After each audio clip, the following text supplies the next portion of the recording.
పేదల సౌకర్యం కోసం, ఒక గొప్ప అవకాశం కోసం పాడు చేసేటువంటి ప్రభుత్వాన్ని నిరసన తెలియజేయడం కోసం శాంతియుతంగా మేము ప్రోగ్రాం పెట్టాము, అప్లికేషన్ పెట్టాము.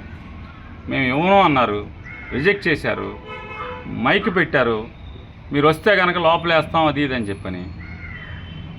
ప్రతిపక్షంగా మా నిరసన మేము తెలియజేయాలి, ప్రజాహితం కోసం పనిచేయాలి కాబట్టి మేము పనిచేస్తున్నాం. కొత్త ఎస్పీ గారు వచ్చారు, 400 కేసులు, 400 మంది మీద రాష్ట్రంలో మొట్టమొదటిసారిగా ఒక ప్రతిపక్షం చేసినటువంటి ఒక నిరసన కార్యక్రమంలో 400 మంది మీద 10 సంవత్సరాల శిక్ష పడేటువంటి ఒక నేరం కూడా దీంట్లో పెట్టి మా 400 మందిని బెయిల్ రాకుండా ఎన్నాళ్ళు కావాలంటే అన్నాళ్ళు ఉంచేట్టుగా సెక్షన్ కూడా పెట్టారని చెప్పని పాత్రికేయ మిత్రులు చెప్తున్నారు. తప్పేం, ప్రజల కోసం పనిచేసేప్పుడు ఈ అన్నాళ్ళైనా ఉంటాం, పెద్ద ఇష్యూ ఉంది.